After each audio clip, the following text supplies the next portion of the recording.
Hello, I am Father Richard Escoto, a Discalced Carmelite father, and at present I am stationed and living in the Philippines. What is your experience of World Youth Day? World Youth Day, it always gives me really happy memories and most especially life-defining moments. When I always go back to World Youth Day, I could not but really thank the Lord for such an experience. I have once in a lifetime experience in Manila in 1995, in this very place where I attended the World Youth Day. That time, the biggest so far, 4 million people gathered, young people all over the world, and it's an honor, it's a privilege that I am one of those who have been blessed with this experience. Tell us about your vocation. My vocation to the priesthood, it all started when the Pinatubo volcano in our province erupted in 1991. That time, I could still remember, I am a teenager, it was all devastation because of the eruption. And then lahar flows continued to buried a lot of provinces, a lot of places, and then many people were affected. And definitely, we were lost. We were at a loss. We were looking for meaning. We were looking for security. We were looking for survival. And most especially where we can run, where we can go. There we seek more the Lord, no? Especially in those times. And then we are looking for spiritual guide, spiritual support, spiritual nourishment. Only to find out that that time, what matters most is spirituality, relationship with God. And that time, I started to think about priesthood, to think about that matters most in life. And though I'm still young then, I could not yet define it or concretize it. It just so happened that there was this interest in this life of having meaning in God, in the midst of devastation, in the midst of a lot of difficulties in life.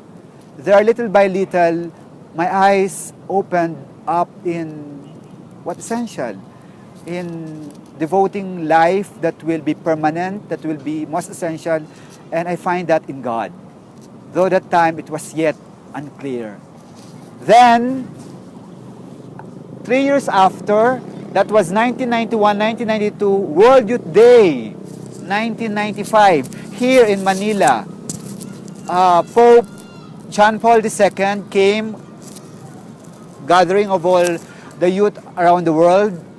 And then I'm so blessed that I'm one of them, given that opportunity.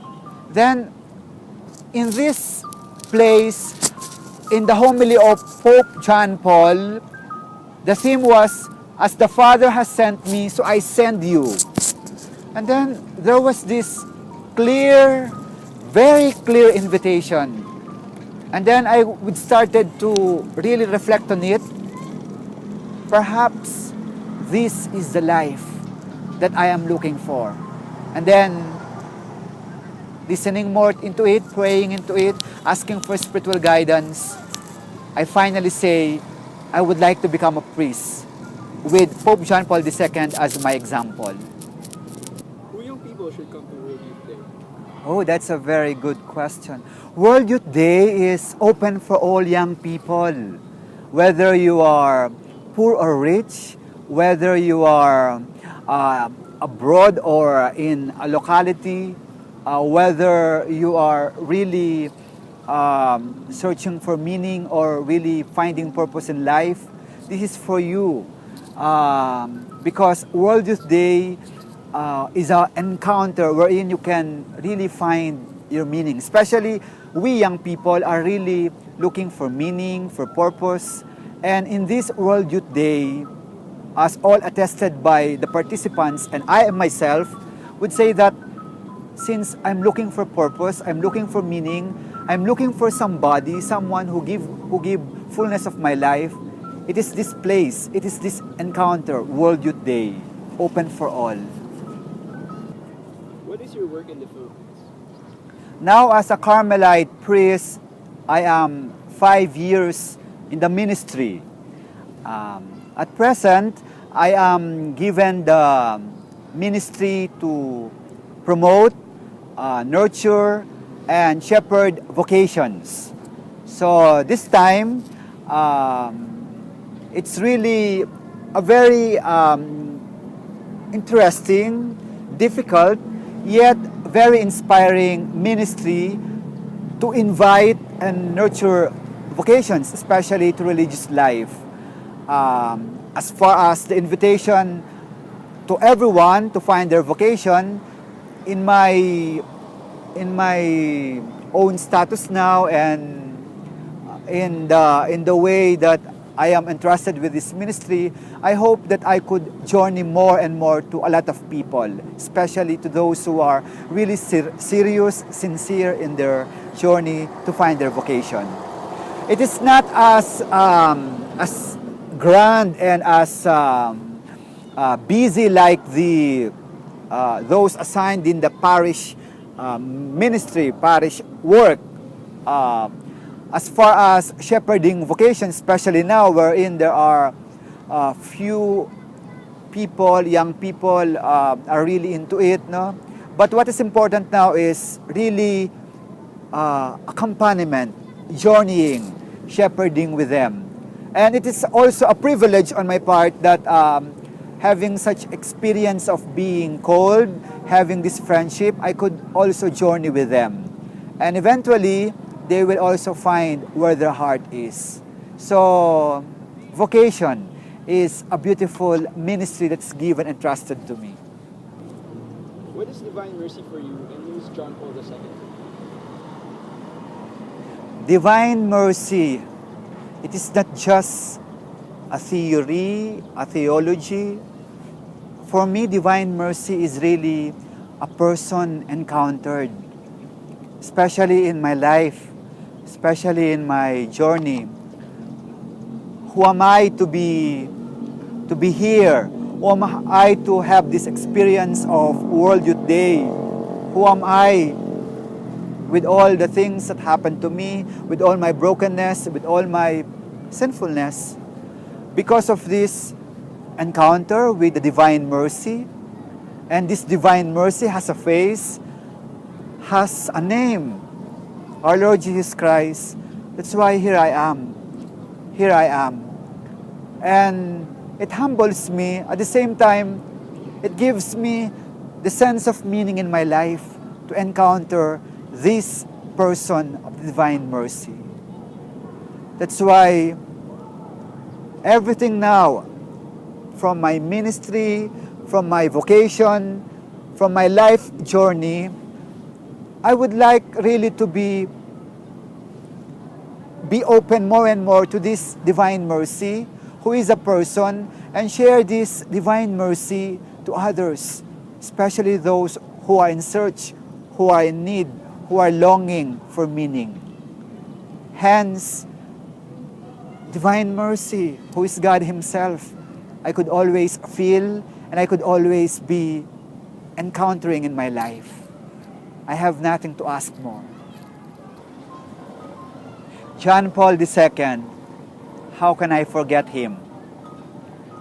The first time and the last time that I came so near to him on this very area of the World Youth Day 1995, I said to myself, and I prayed to God when seeing him as a person who is a good shepherd to his flock, that I will also become a priest, that I would like also to follow his good example of loving and really giving his whole heart for the church. I said, Pope John Paul, I would become a priest. Please help me. And then it so happened that from then on, I have felt how Pope John Paul II, now a saint, really journeyed with me. When I entered in Carmel, my first profession was during his death on April 2, 2005. Before he expired, I have professed my first vows. And it was really something that I felt that from the very start of my journey to priesthood, to Carmelite life, I could have sensed his prayer, also his inspiration, that I would also become very good priest, a very good religious.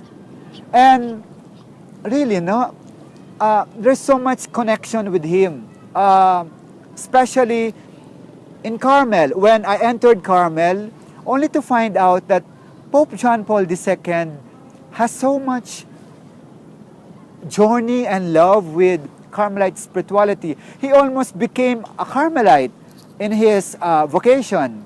Good that with more discernment, he has found his life, and then he was called to become a priest in his diocese during his time. But he did not forget his Carmelite roots and connectedness.